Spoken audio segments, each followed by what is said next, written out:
Hey guys, thanks so much for watching. So, I'm so excited because I've got my beds full of dirt, which took a really long time, but they've got all the dirt, they're ready to plant, and I'm ready to begin germinating my seeds. So, what I got was this little seed bin thing, and what I like about this one is instead of bringing in dirt from outside and filling up, some little plastic cups like, that you get and you just put like a few seeds in each, this one comes with the dirt compact that you add water and then it expands and then you put the seeds in that. And the reason why I like that is because you may have caught it here and there, but in my RV, I planted some plants that I had the soil outside, and then I brought those plants, they were indoor plants, I brought them into my RV, and I must have brought in like plenty of roaches' eggs. I could never get rid of them, and I now see what a serious problem it is to have an infestation, especially roaches, because they're so hard to get rid of. So I opted for the little more expensive route of using one of these trays where the soil is already compact. Like there should be no eggs in there. Fingers crossed, because for a while I'm gonna have to keep these indoors. So what did I decide to plant? I started out, this took a while, this was not like an overnight decision. I made a few lists of plants I definitely wanted.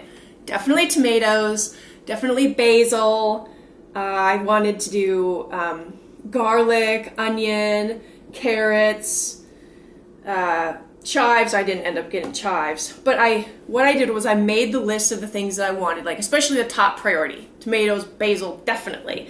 Melons. And then I went online and I Googled companion planting. So that was a cool thing that I learned about. Some plants will grow better next to other plants. For example, beans and some bulbs, they're called nitrogen fixers, so they'll add nitrogen to the soil. And so some things really like that. Like also tomato and basil. It's funny because they're so good together that when we eat them, they're also so good together to plant them near each other. And some of the things, it's not just the soil that they're adding things to, but sometimes a smell of one plant will deter a bug that likes another plant. So you put those next to each other. So I did a list, with like a couple things, and then I started doing the companion planting and then seeing, okay, well, some of these things that I want, they go together anyway, and then you add these different things. So some of my additional items that I added were marigolds, calendula, milkweed. Milkweed is one that brings a lot of pollinators, and that can deter other bugs. Petunias, I'm going to try that out. And borage. So borage was interesting. Oh, nasturtium is another good one to put into gardens and stuff. So those ones aren't really like you're going to harvest from them, but one, they'll make your garden beautiful because they'll add actually some floral aspect, but they also might add some smell, and then they'll keep things away or they'll attract things. So anyway, so those are some of the things that weren't part of my garden, but I decided to add them to enhance the garden.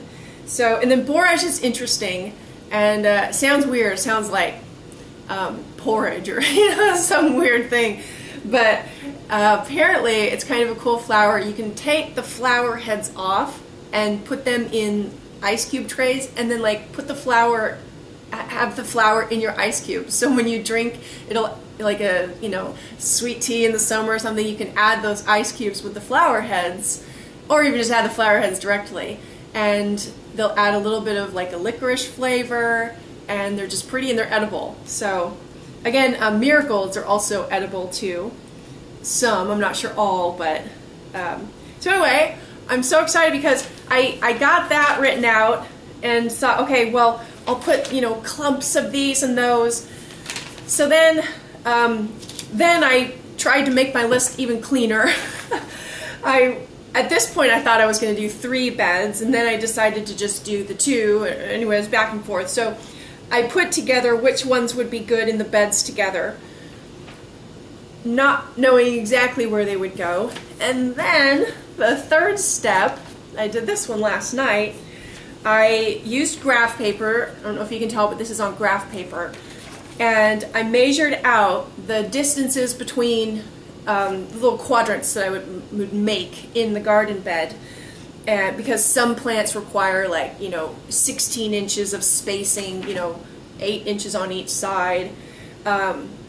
So I put that together, and then I filled it in, and I just kind of, you know, was like, okay, I'll put some tomatoes over here and melons over here, and then in between those is where I added things that are good to mix into the garden. By the way, onions and garlic, those are chives, those are good ones to kind of mix throughout the garden. So I have my little mixers, and they don't require a lot of spacing, so I kind of put those on the corners of my quadrants.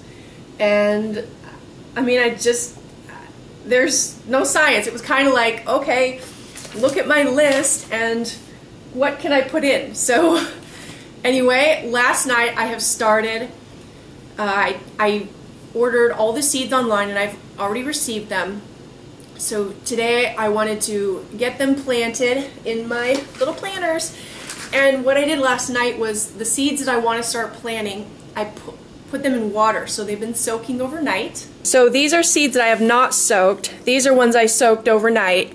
And they're all in these little cups. This was my 1 cup that was not clear. Sea Thrift, that's going in the front.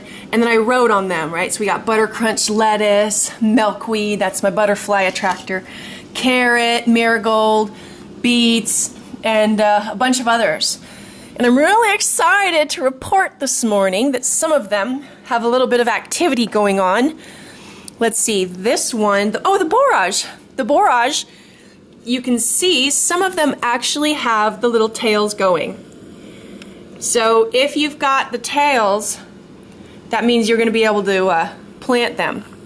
Well, if it doesn't have a tail, it doesn't mean it's not. And then what is this? Oh, this is calendula.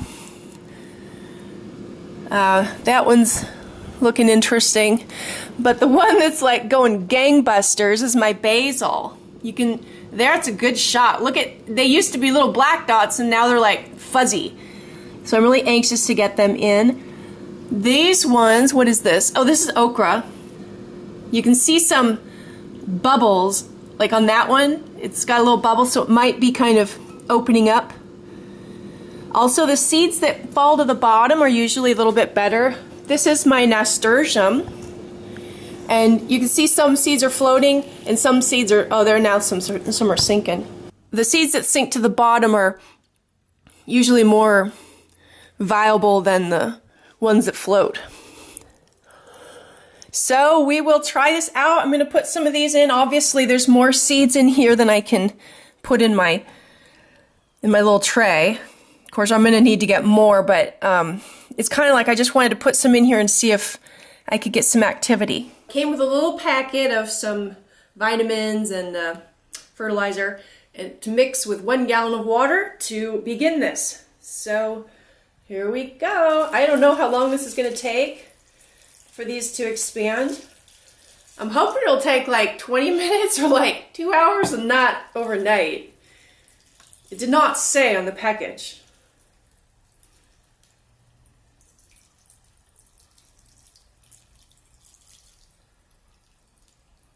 Insta soil.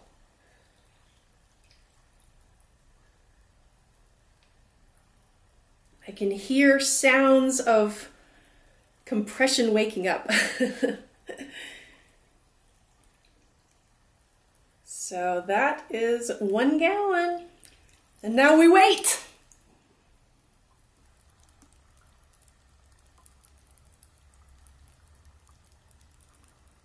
You can see some of the pellets already coming up above the water level. It's only been like maybe 5 minutes or less, so pretty darn quick.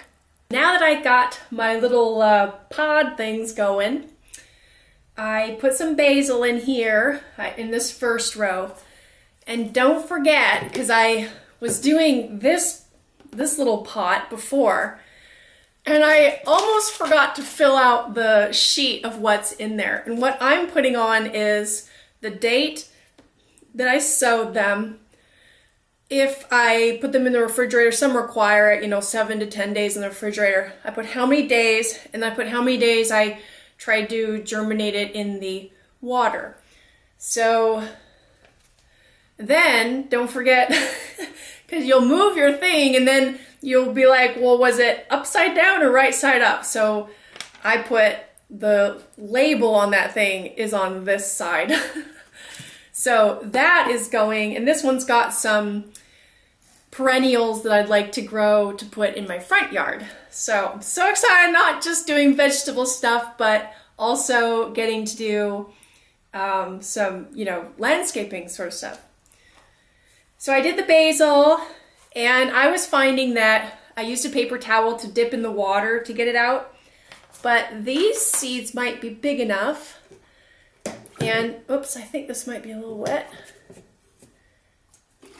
I'm cleaning off my tweezers just because, as they are, there's no, supposedly, diseases on the seeds. So you don't want to touch them with your hands or anything. I mean, you can, but it's possible to transfer stuff. So the borage is actually ready because I see it has some little, what do they call that? It's like the taproot or something. That little thing coming out is the root. And then that will be the main root that all the other roots come off of. So I will grab one of these. Oh, great. Oh, here it is. Is that it? Oh yeah, that's it. All right. So I'll put the taproot pointed downward. And then with the basil, I put 3 to 4 seeds in one little thing. If they grow, then you clip them off and you let one grow in there. But I might just put one of the borage in because they do have the root going, so they are more viable seeming than the others. And it occurs to me I did not get the directions, which are on my seed packs. So anyway, I will go through and just do that and update my list as I go, writing the dates and all that, amount of time put in the water and all that. I'm so excited, and I'm definitely going to keep you guys updated. Don't think that I won't. So I'm anxiously awaiting any kind of sign of life, and this is where it all begins. Thanks for watching and joining me on this exciting journey, and I'll see you next time.